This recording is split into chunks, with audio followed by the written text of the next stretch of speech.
திருச்சபைக்கு ஒப்பான தெய்வீகமான திருச்சபைக்கு அடியருடைய அன்பும் பணிவும் கலந்த வணக்கங்கள் பல. பராபரத்திலே பரந்தோற்றம், பரத்திலே சிவன் தோற்றம், சிவத்திலே சக்தி தோற்றம், சக்தியிலே நாமம் தோற்றம், நாதத்திலே விந்துவெளி சதாசிவம், சதாசிவத்திலே ருத்ரன், ருத்ரனிலே விஷ்ணு, விஷ்ணுவிலே பிரம்மா, பிரம்மாவிலே ஆகாயம். இந்த ஆகாயத்திலிருந்து இந்த பூமியிலே மனிதர்கள், விலங்கினங்கள், பறவையினங்கள், தாவர சங்கமாதிகள் தோன்றியதாக உலக உற்பத்தி காரணம் கூறுகிறது. இந்த உலக தோற்றத்திலே உயிர்கள் தோற்றத்திற்கு காரண கர்த்தாவாகிய படைப்பு தொழிலுக்கு அதிபதியாகிய பிரம்மாவன தொழில் தோன்றியவன் இந்த நாரதன். ஒரு சமயம் என்னுடைய மூத்த சகோதரன் தக்கன் என்று சொல்லக்கூடியவன் 2000 பிள்ளைகளை பெற்று மக்கள் விருத்திக்காக தவம் புரிமுடையவன் அனுப்பினார். நான் அவர்களை தடுத்து பக்தி மார்க்க தவம் செய்து எல்லா வல்ல இறைவன் திருமுறையில் சேரக்கூடிய ஞான உபதேசம் செய்தேன். என்ன காரணம்? இந்த உலகத்துல பூமி வாரம் தாங்க முடியாமல் மகாவிஷ்ணுவனம் சென்று பூமாதேவி அழுதார், புலம்பினார். உடனே கண்ணன் சொன்னான், பயப்படாதே, கவலைப்படாதே, அகழ்வாரை தாங்கும் நிலம் போலே தன்மை இகழ்வாரை பொறுத்த தலை என்பது போல நீயும் பொறுமையானவை, உன்னுடைய பொறுமைக்கு அழிவில்லை. ஆகவே இந்த உலகத்திலே என்னால் மகாபாரத யுத்தம் நடைபெற இருக்கிறது. அந்த மகாபாரத யுத்தத்தின் விளைவாக இந்த பூபாவம் குறையும் என்று சொன்னார். ஏன்னா இன்றைக்கு மகாகவி முறுக்கு வீசை முண்டாசி கவிஞர் இருந்திருந்தால் இந்த பாரத மாதாவை பார்த்து ஏற்கனவே பாடினார் 30 கோடி முகமுடையார் என்று, இன்றைக்கு இருந்திருந்தால் 145 கோடி முகமுடையார் என்று பாடியிருப்பார். ஏதோ உங்களால முடிஞ்ச ஒரு உதவி அப்படின்னு மக்கள் பார்த்து அருமையா பாடியிருப்பாரு. ஆகையினாலே அந்த மக்கள் விருத்தியை தடுத்து இதனால ஆத்திரமடைந்த தக்கன் என்ன செய்தான்? என் பிள்ளைகளை தீய வழியிலே திசை திருப்பி விட்டாய் நாரதா. ஆகவே இன்று முதல் நிலையாக நீ ஒருவன் தங்கினால் உன் தலை வெடிக்கும் என்று சபித்தால், தலை வெடிக்கும்னா அதுக்கு ஒரு தட்டு, அவ்வளவு ஆனந்தம்.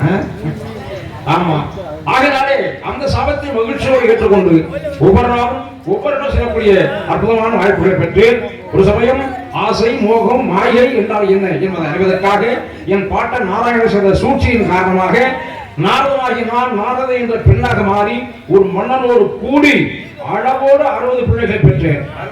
ஆமா, எங்க அதான் அளவு. பசி பட்டினி பஞ்சம்னு கிடையாது. உங்க மாதிரி 10 தான் போதும். ஆவாரக்காரர்கள் ஒன்றுமே இல்லை.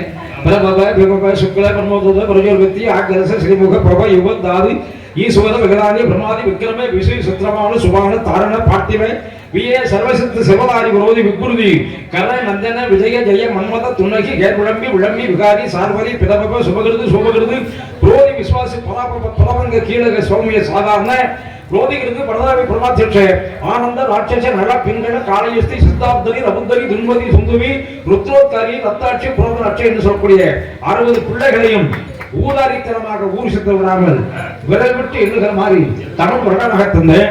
இன்றைக்கும் சுவாமி மலையிலே 60 படிக்கட்டுகளாக கிடந்து அடியார்கள் திருப்பாதத்தை தாங்குவதாக ஒரு ஐதீகம் உண்டு.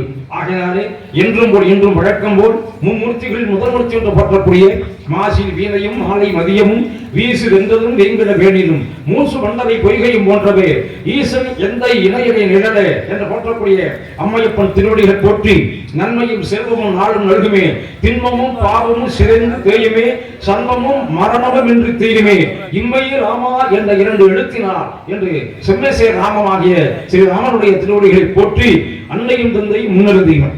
தாயில் சிறந்த கோவிலும் இல்லை என்று நாம சொல்லுவோம், தந்தை சொல்லுக்க மந்திரம் இல்லை. இந்த 2 சொல்லுக்கும் இலக்கணமானவன் யார் அப்படின்னா, தாய் சொன்னால் ராமானி 14 ஆண்டு காலம் காட்டுக்கு போகணும் அப்படின்னு.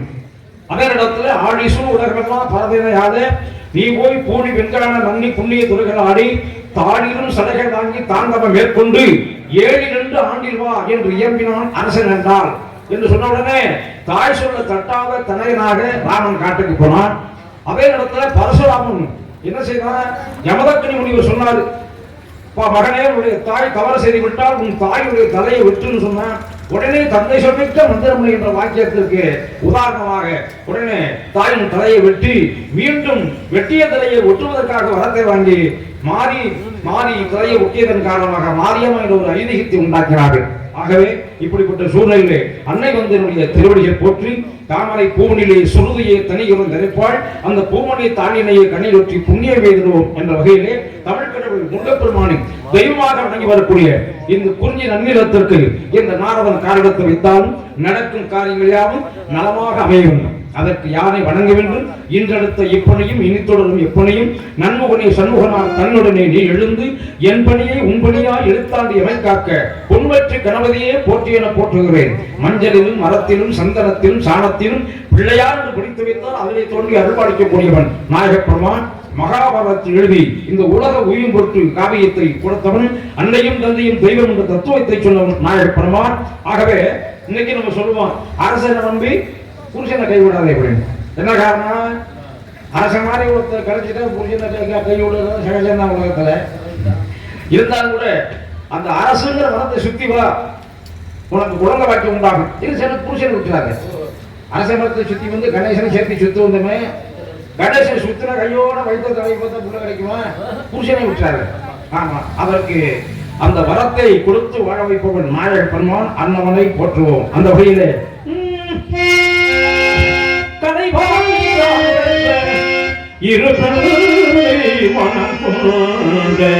கல்யாண மணவாளனே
அனாதியாய் பலவாய் ஒன்றாய் பிரம்மமாய் என்ற ஜோதி பிறப்பதோர் மேனியாகி கருணை கூர் முகங்கள் ஆறும் கரங்கள் 12 உண்டு ஒரு திரு முருகன் வந்தாங்க உதித்திரனும் உலகவை என்று அற்புதமாக பாடினார் கச்சியப்ப சிவாச்சாரியார்.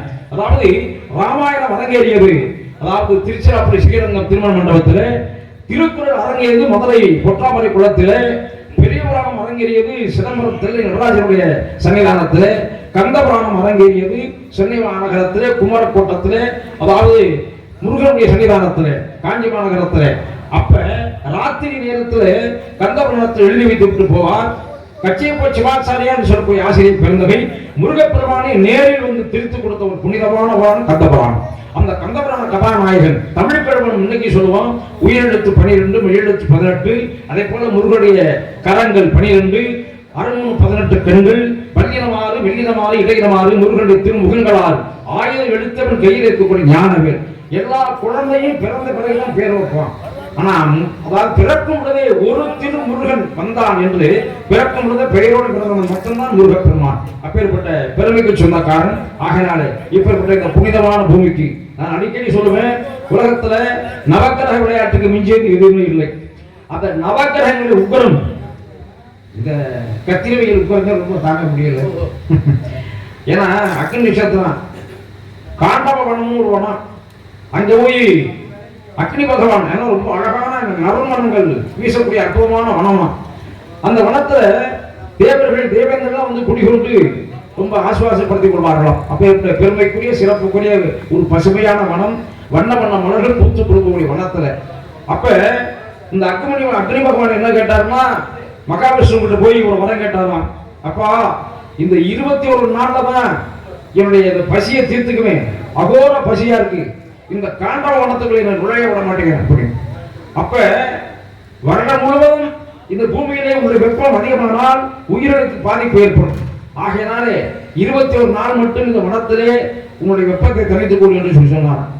அந்த 21 நாள் தான் இப்ப பிறந்து வைகாசி 5ஆம் தேதி வரை முடிவடைவது இந்த அதிகமான வெப்ப சூழ்நிலை.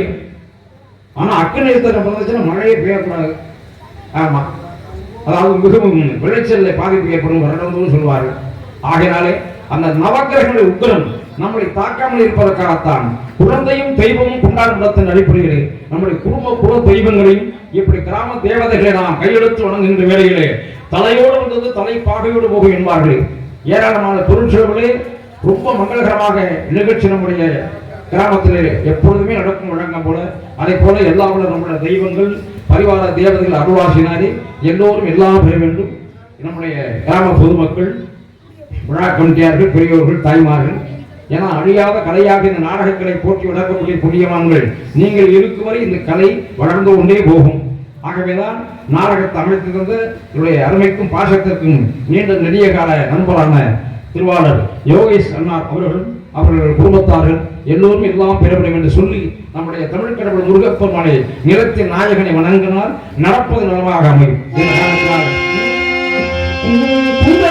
கோயில் கொண்டபடி கண்ட சுகம் என்னவோ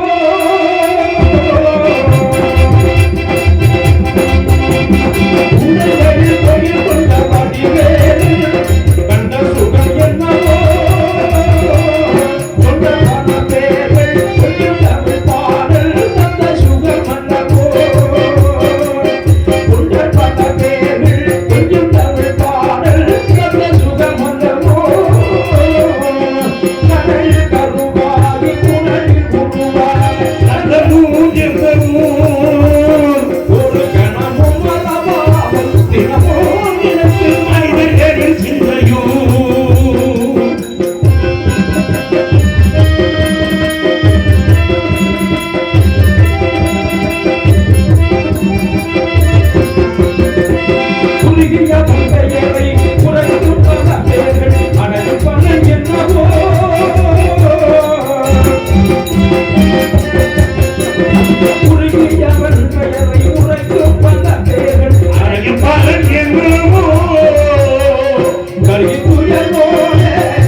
அழகர் முருகன்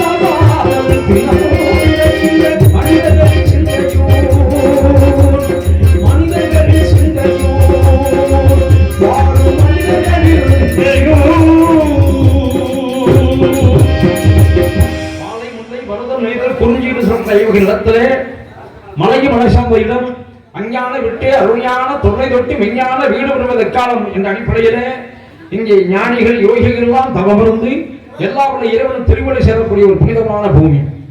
ஆகவேதான் 12 வருஷத்துக்கு ஒரு முறை பூக்கக்கூடிய குறிஞ்சிப்பூ, மலர்ந்தால் மீண்டும் குவியாதவும் மகிழம்பு, என்றுமே விரியாதவோ அத்திப்பூ, 30 தேவிகள் அமரக்கூடிய பூவோ தாமரைப்பூ, சூரியன் திசையை நோக்கி பூக்கக்கூடிய பூவோ சூரியகாந்தி பூ, அதே நேரத்திலே மகா பாரதத்திலே பாஞ்சாலை விரும்பிய பூ சௌகரிப்பு. இப்படி எத்தனையோ பூக்கள் இருக்கலாம்.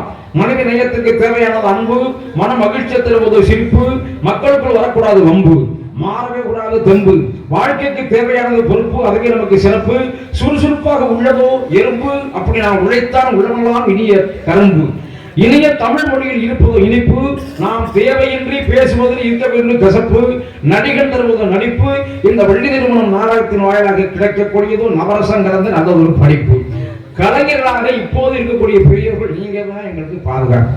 ஆனா தாய்மார்களுக்கு தேவையான ஒரு பூ ஒன்று இருக்கு தெரியுமா? என்ன பூ? உனக்கு தெரிஞ்ச பூ என்ன பூ சொல்லு? குஷ்புவா? உப்பு அந்த அம்மா வந்து கொடுக்காது. அதாவது தினமும் பார்க்கும் பூ, எடுக்கும் பூ, போட்டால் எடுக்க முடியாத பூ, அது உப்பு. நியாயமான வார்த்தை. ஆனால் தாய்மார்களுக்கு தேவையான பூ என்ன பூனா சேமிப்பு ரொம்ப அவசியம் தேவை இப்ப உள்ள சூழ்நிலையில. ஏன்னா அப்பன் பாட்டை சேர்த்து வச்ச சொத்துக்களை எல்லாம் அடிப்படையாக வைத்து மேலும் மேலும் சம்பாதிக்கக்கூடிய மனிதர்கள் உண்டு. இருக்கிற போதியா என்னத்தை சம்பாதிக்கிற அப்படி திண்ணையில உட்கார்ந்து தின்னு ஒண்ணும் இல்லாமக்கிற மனிதர்கள் உண்டு இல்லையா? பலவைகள் பலவிதம், ஒவ்வொன்று ஒரு விதம். ஆண்டவன் நமக்கு நிறைய செல்வங்களை கொடுக்குறான். அது சில நேரங்களில் கிரக விளையாட்டினால காணாம போயிடுது, வரக்கூடாத விபத்துகள் வருது, எதிர்பாராத சூழ்நிலையில காணாம போயிடுது. இருந்தாலும் கூட சமயத்துல தெரிஞ்சு பாதி போகுது, தெரியாம பாதி போகுது. தெரிஞ்சு எதுல போகுதுன்னு நமக்கு எல்லாருக்குமே தெரியும். ஆமா, எப்பேற்பட்ட விடுமுறை நாளா இருந்தாலும் சரி, அது புத்துல இருந்து ஈஸியில் வந்த மாதிரி குறைஞ்சிக்கிட்டு தானே இருக்கு. ஆமா, நான் அடிக்கடி கடையை திறந்தா தானப்பா 145 இல்லைன்னா 210 தானே, அப்படி ஒரு சூழ்நிலை. அதுக்கிட்ட தாய்மார்களுக்கு தேவையான பூ சேமிப்பு. ஆகையினால எதுக்கு சொல்றேன்னா, ஒரு ஆண்டவன் ஒரு வாய்ப்பை கொடுக்குறான் மனிதனுக்கு. மனிதனுடைய மனம் ஒரு குரங்கு, இந்த கொம்பு விட்டு கொம்பு தாவிக்கிட்டே இருக்கும் குரங்கு. அது மாதிரி மனிதன் இப்போ ஒரு கருத்து சொன்னா கொஞ்ச நேரத்தில் இன்னொரு கருத்து சொல்லணும். அது மாதிரி ஆண்டவன் ஒரு மனிதனுடைய வீட்டுக்கு முன்னாடி இருந்தார். ஜெகஜோதியா இப்படி வண்ண விளக்குகள் எப்படி ஜோதிமயமா இருக்கோ, அருட்பெருஞ்சோதி அருட்பெருஞ்சோதி தனிப்பெரும் கருணை அருட்பெருஞ்சோதி எல்லாம் செயல்கூடும் என்னான எம்பலத்தை எல்லாம் அல்லாண்டினையே ஏற்று என்று அற்பகாச வள்ளலார் அற்புதமாக சொன்னார். இறைவனை ஜோதி வடிவமாக கண்டார். அப்படி ஜோதி வடிவமாக மனிதனுடைய வீட்டுக்கு முன்னாடி நின்றார். உடனே உள்ள தூங்கிக்கிட்டு இருந்த மனுஷன் வெளியில முடியாம ஜெகஜோதியா பார்த்த ஆண்டவனே அப்படியே நினைஞ்சான், நிலையா விழுந்து பகவானே அப்படின்னு சரணம் வணக்கம் போட்டான். அப்பா மனிதா, உன்னுடைய நல்ல நேரம், நானே உன்னை தேடி வந்திருக்கேன், உனக்கு வேண்டிய வரத்துக்கள், உனக்கு என்ன முதல்ல குறை அப்படின்னு ஆண்டவன் கேட்டார். உடனே சொன்னேன், பக்கத்து வீட்டுக்காரன் சந்தோஷமா இருக்காங்க, என்னால இருக்க முடியாது அப்படின்னு. வேற எதையாவது கேட்கக்கூடாதா? சரி, அப்படியே இருக்கட்டும். சரி, உனக்கு ஒரு வரத்தை வாங்கிக்க, நீ சந்தோஷமா இருப்ப அப்படின்னு சொன்னார். உடனே என்ன வரம் கேட்போம்னு யோசனை பண்ணிட்டு இருந்தேன். அப்பதான் கடவுள் சொன்னார், நீ வரத்தை கேளு. அந்த வரத்தை கேட்கும்போது அந்த வரத்தினுடைய நன்மை, அதாவது அந்த வரத்தினுடைய பலன், நான் கொடுக்கக்கூடிய வரத்தினுடைய பலன் 1 பங்கா உனக்கு இருந்துச்சுன்னா பக்கத்து வீட்டுக்காரனுக்கு 2 பங்கா போய் சேரும் அப்படின்னாரு. உனக்கு 1 பங்கு பலன்னா பக்கத்து வீட்டுக்காரனுக்கு 2 பங்கு பலன் அப்படின்னாரு. இவன் யோசனை பண்ணேன், நமக்கு 1 பங்கு பலன், அவனுக்கு 2 பங்கு பலன் அப்படின்னா என்ன கேட்போம் அப்படின்னா, சரி நம்ம படிப்பாளிய பெரிய படிப்பாளியா போகணும் அப்படின்னு கேட்டேன்னா அவன் பட்டதாரியா மாறிடுவான். நான் லட்சாதிபதியா போகணும் பகவான் அப்படின்னா அவன் கோடீஸ்வரனா மாறிடுவான். அவனுக்கு 2 பங்கா போகுது அப்படின்னு. உடனே யோசனை பண்ணி பார்த்துட்டு, பகவானே நான் ஒரு முடிவுக்கு வந்துட்டேன் அப்படின்னா. என்ன முடிவு அப்படின்னு கேட்டார் ஆண்டவன். ஒன்றும் இல்லை, எனக்கு 1 பங்கு அவனுக்கு 2 பங்குன்னா எனக்கு 1 கணு பொட்டையா போயிடணும்னு கேட்டான். அவனுக்கு 2 கணு பொட்டையா போயிடுச்சு. இதான் மனிதர்களுடைய மனம். ஆகையினால இந்த மனிதனாக பிறந்தவன் ஏதோ பிறந்தோம் வாழ்ந்த போம் அப்படி இல்லாம நாட்டுக்கு சேவை செய்யணும்னு சொல்லி வரைஞ்சு கட்டிக்கிட்டு எதுவும் செய்ய வேண்டிய அவசியம் இல்லை. ஒன்னால் முடிந்தால் ஒரு 10 பேருக்கு சோறு ஓடும். இந்த கருத்துக்களை சில நேரங்களில் நம்முடைய கலைஞர்கள்லாம் அடிக்கடி வலியுறுத்த வேண்டியது நம்முடைய கடமை. அர்த்தமுள்ள இந்து மதத்தில் ரொம்ப அதுபோலமாக சொல்வார் கவியாசர், முடிஞ்சா 10 பேருக்கு சோறு ஓடும். ஏன்னா அற்பகாச வள்ளலார் நீர்மூர் பந்தல் அவர் தான் ஆரம்பிச்சு வச்சார். அன்னதான திட்டத்தையும் அவர் தான் ஆரம்பிச்சு வச்சார். அப்புறம் தான் பெருந்தலைவர் ஆரம்பிச்சு வச்சார். அதே போல பசியப்பக்காரனுக்கு போய் உன்னுடைய கல்யாண நாளோ அல்லது ஏதோ ஒரு பிறந்த நாள் வரதா அந்த இடத்துல ஒருத்தருக்கு சோறு போட்டீங்கன்னா மகராசன் நல்லா இருக்கணும் அப்படின்னு வாழ்த்துவேன். நம்ம செஞ்ச பாவங்கள்ல கொஞ்சம் குறையும். ஆகையினால சோறு போடக்கூடிய இடத்தை சுட்டி காட்டு. கர்ணனாகப்பட்டவன் எல்லாம் அவங்க தானதனம் செஞ்சாலும் கூட அன்னதானம் செய்யவில்லை என்பது மகாபாரதம். அதே போல அது ஒரு தர்மம். இந்த பாதைகளை போய் கொண்டிருக்கும் போது அந்த சாலையிலே பாதையிலே ஒரு ஆணியோ முள்ளோ கண்ணாடி துண்டோ அடுத்தவர்களுக்கு துன்புறுத்தக்கூடிய ஒரு பொருள் கிடந்தால் அதை எடுத்து குப்பத்தொழில் போட்டு விட்டு மிகப்பெரிய தர்மம். ஒரு யோக்கியன் ஆழத்தில் சிக்கிக் கொண்டால் அவனுக்கு உதவு கை கொடு, மிகப்பெரிய தர்மம். ஒரு அனாதை பணத்திற்கு தோல் கொடுத்து சுடுகாடு வரையும் கொண்டு போய் எரிப்பதற்கோ புதைப்பதற்கோ உதவி செய்து விட்டுமா அது மிகப்பெரிய தர்மம். ஒரு நாய் சாலைகளை இறந்து கிடந்தால் அதற்கு உதவி செய், மிகப்பெரிய தர்மம். அதே இடத்துல அன்னை இல்லம் என்று சொல்லி வீட்டை கட்டி விட்டு தாய் தகப்பனம் கொண்டு போய் அனாதை இல்லத்தில் சேர்த்து விடாது. ஏன்னா தாய் தகப்பனம் செய்யக்கூடிய சேவை தான் தாய் நாட்டுக்கு போய் சேர்கிறது என்று அற்புதமாக சொல்லுவார். ஆகவேதான் இந்த பணம் 10 செய்யும், பணம் பாதாள வரையும் பாயும். அந்த பணத்துக்கு முக்கியத்துவம் கொடுத்து பாடக்கூடிய வழக்கம் போல உள்ள ஒரு பாடல்.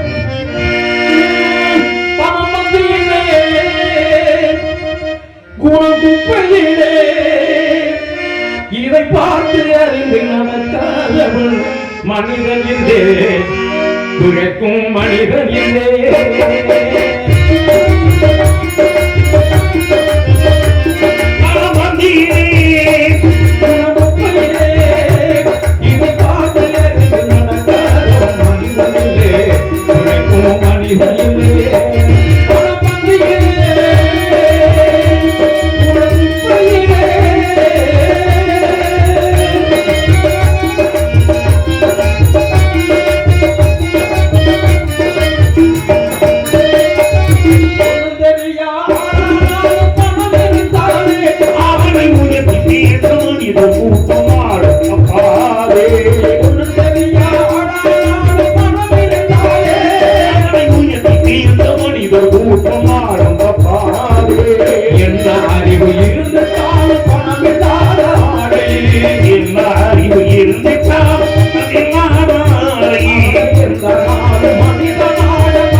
சிறைச்சோழி ஐயம் தின்பண்டனர்கள்.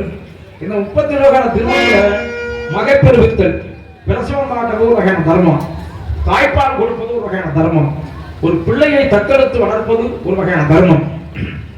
அதாவது தமிழ் தாய் அப்பா சொன்ன ஆத்திச்சூடி, அறம் செய்ய விரும்பு 60 சினம், தர்மத்தை செய்யறதுக்கு விரும்பினாலே போதும் அப்படின்னு.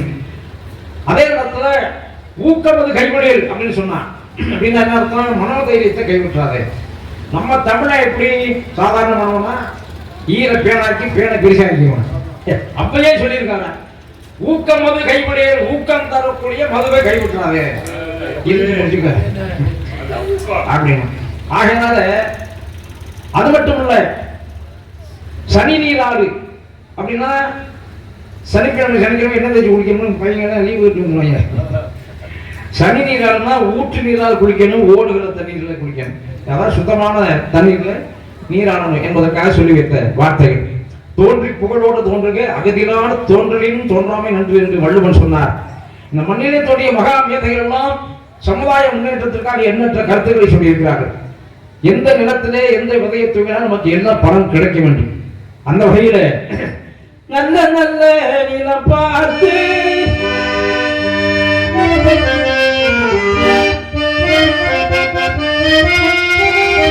நானும் விதை விதைக்கணும். அரண்மனை வாசிக்கக்கூடிய அருமை சகோதரர் நாகலிங்கம் அவர்கள், இவருடைய தந்தை பெரியவர்களுக்கு நல்லா தெரியும். வேந்தன்பட்டி சிவமணி தேசிகர் அப்படின்னா ஹரிச்சந்திர நலத்துல பெரிய மேதை, சிறந்த நாடக ஆசிரியர், புதுக்கோட்டை நாடக நடிகர் சங்கத்து தலைவர் பதவி அந்த பொறுப்பை ஏற்று சிறப்பாக செயல்படுத்திய பெரியோர் ஐயா அவர்கள்.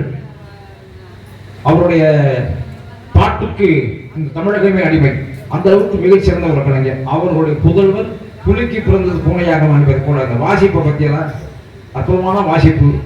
பெரிய மதுரையில் கொடிகட்டி பிறந்தவர் தம்பி.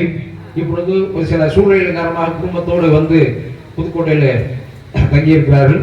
அவருடைய தொழில் மென்மேலும் வாழ்க வளர்க, தீர்க்காயுசா இறைவனுடைய அருளாசினாலே ஆரோக்கியமான உடம்பை கொடுக்கணும்னு அவர் வேண்டிக்கிறேன். இந்த வாசிப்பு பெரும்பாலும் யாருக்கு நீங்க கேட்டிருப்பீங்கன்னா நம்ம உள்ள வராத நடிகர்கள் இல்லை, கலைஞர்கள் இல்லை. மதுரையில் இருந்து கணேசன் அவர்கள் இருப்பார், அப்படியே பிரதிபலிக்கிறது. ஏன்னா இப்பெல்லாம் ஆர்கன் வச்சுக்கிட்டு மேலே தந்துட்டு அது எம்மகாவா அதை பற்றி தான் வாசிக்கிறாங்க. நாடகத்தில் ஹார்மோனியம் வச்சு தான் வாசிக்கணும். அந்த ஹார்மோனியத்தை செய்யும் தொழிலே தெய்வம் என்பதை போல அந்த தொழில் கருவியை அற்புதமாக அதை செயல்படுத்தி வருகிறார்கள். அப்போ ஹார்மோனியத்தில் பாடும் பொழுது நமக்கு ஒரு அற்புதமான ஒரு வாய்ப்பு கிடைக்கும். ஒரு நாணயத்தின் 2 பக்கங்கள், அதில் இசை சக்கரவர்த்திகள் அற்புதமாக இசைத்துக் கொண்டிருக்கிறார்கள். தம்பி செல்வம், மீன்ராட்சி போன்ற அற்புதமான மேதைகள், ஒளிபெருக்கி இப்படிலாம் இருந்துச்சுன்னா நம்ம கலைஞர்கள் நம்மளை போற்றாமல் இருக்கவே மாட்டாங்க, பாடிக்கொண்டு இருக்க தோன்றும். இதெல்லாம் சில நேரங்கள் அமைகிறவன். அந்த வகையில நல்ல நல்ல பாட்டு